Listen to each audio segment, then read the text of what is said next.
Hello everyone, भाई recently मैंने अपने टेलीग्राम चैनल पर डिस्क्रिप्टिव के पीवाईक्यू शेयर किए हैं। यस, डिस्क्रिप्टिव के पीवाईक्यू केवीएस ईएमआरएस में फर्स्ट टाइम हो रहे हैं, पर ऑलरेडी किसी स्टेट के एग्ज़ाम में ये डिस्क्रिप्टिव पैटर्न पे एग्ज़ाम हो चुका है। तो मैंने वहाँ से पीडीएफ्स हर सब्जेक्ट की पीजीटी के लिए डाली है, क्योंकि टीजीटी में डिस्क्रिप्टिव नहीं था उस स्टेट एग्ज़ाम में भी, पीजीटी लेवल पे था। तो पीजीटी के जितने भी सब्जेक्ट्स हैं सबकी पीडीएफ पीवाईक्यू की आपको मिल जाएगी टेलीग्राम चैनल पे। तो टेलीग्राम चैनल ज्वाइन कर लो। लिंक कहाँ मिलेगा? लिंक इस वीडियो के डिस्क्रिप्शन में मिलेगा। चैनल को ज्वाइन करो और अपनी पीडीएफ्स को पढ़ो।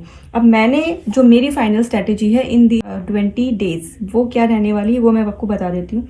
कि मैंने सबसे पहले अपना जो मेरे सब्जेक्ट का पीवाईक्यू था, मेरा सब्जेक्ट कॉमर्स है, तो मैंने अपने सब्जेक्ट के पीवाईक्यू को अच्छे से एनालाइज किया। मैंने डिकोड किया कि कौन सा जो क्वेश्चन है वो कौन से चैप्टर से आ रहा है। फिर उन चैप्टर्स को एक साइड पे लिख लिया। अब कॉमर्स में क्या है, हमें 2 सब्जेक्ट्स पढ़ने पड़ते हैं, अकाउंटेंसी और बीएसटी, ठीक है। तो हमें 4 बुक तो वैसे ही पढ़नी पड़ेंगी, 2 11th के लिए, 2 12th के लिए। तो मैंने पहले डिकोड किया, कंप्लीटली एनालाइज किया, डिकोड किया कि कौन सा जो क्वेश्चन है वो कौन से चैप्टर से है। अब मेरे सामने ये आ गया कि हाँ, ये चैप्टर अगर पीवाईक्यू में आए हैं तो इट मीन्स ये मोस्ट इंपॉर्टेंट है। तो पहले मैंने टारगेट लिया है कि फर्स्ट वीक में मैं पहले उन सारे जो मोस्ट इंपॉर्टेंट चैप्टर्स हैं उन सब को करूँगी। उन चैप्टर्स का कंप्लीट रीडिंग, उनके नोट्स ऑलरेडी मेरे पास हैं, नहीं है तो मैं जिन चैप्टर्स के नहीं भी होंगे मैं शॉर्ट नोट्स बना लूँगी।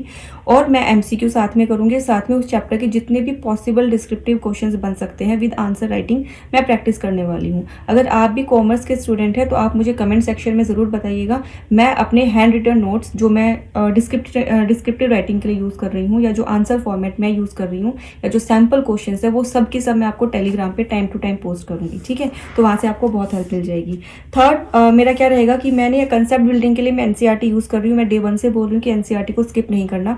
तो मैं कंसेप्ट बिल्डिंग के लिए एनसीईआरटी यूज़ कर रही हूँ। बिजनेस स्टडीज़ के लिए आपको एनसीईआरटी के बाहर जाने की ज़रूरत नहीं पड़ेगी, लेकिन अकाउंटेंसी के लिए, क्योंकि एनसीईआरटी में बेसिक क्लियर हो जाएगा, लेकिन प्रैक्टिस के लिए ज़्यादा क्वेश्चंस नहीं है। तो प्रैक्टिस के लिए आप डीके गोयल या आरएस ग्रेवाल की एक बुक आती है, जो भी कॉमर्स का बच्चा होगा उसके पास ये दोनों में से एक बुक 100% होगी। तो जो भी आपके पास बुक अवेलेबल है उन बुक से आप अपनी प्रैक्टिस कर लीजिए। नई बुक लेने की ज़रूरत नहीं है, क्योंकि एनसीईआरटी में अकाउंटेंसी की प्रैक्टिस नहीं होगी, प्रैक्टिकल की ज़्यादा, ठीक है। तो ज़्यादा प्रैक्टिकल क्वेश्चन या हाई लेवल के क्वेश्चंस करने के लिए आप आरएस नहीं, टीएस ग्रेवाल है और हमारा डीके गोयल है, इन दोनों में से किसी की भी बुक से आप क्वेश्चन प्रैक्टिस कर सकते हो। क्वेश्चन किस लेवल के करने हैं? हाई लेवल के। सीबीएसई में जो बच्चों को एग्जाम लाइक जो सैम्पल पेपर्स हैं वहाँ से भी आप हेल्प ले सकते हो, पर बच्चों वाला लेवल नहीं आएगा, और ना ही आपको कोई नेट और पीएचडी लेवल के क्वेश्चंस मिलेंगे। क्वेश्चंस मॉडरेट लेवल के मिलेंगे, लेकिन ना तो वो हल्के मिलेंगे और ना इतने टफ कि आपको ग्रेजुएशन या पीजी लेवल के क्वेश्चंस मिलेंगे। सिलेबस आपका 11 12 में रहने वाला है, लेकिन ये सिलेबस भी आप देख लेना, हो सकता है आपके सिलेबस में कुछ टॉपिक बाहर के भी हों। उसके बाद खुद के नोट्स हो गए। देन मेरा ये है कि एनसीईआरटी को मैंने सिर्फ रीड किया और एनसीईआरटी की सारी एक्सरसाइज सॉल्व करी, स्पेशली बीएसटी में। अकाउंटेंसी में मैंने आपको बता दिया प्रैक्टिकल टीएस ग्रेवाल या डीके गोयल से हाई लेवल के क्वेश्चन करने हैं, स्पेशली जो हॉट्स टाइप के क्वेश्चन होते हैं, हाई ऑर्डर थिंकिंग जो क्वेश्चन होते हैं वो वाले आपको करने हैं, ठीक है। तो ओवरऑल बीएसटी के लिए सिर्फ एनसीईआरटी और अकाउंट्स के लिए एनसीईआरटी प्लस डीके गोयल हमें दोनों बुक्स करनी पड़ेंगी।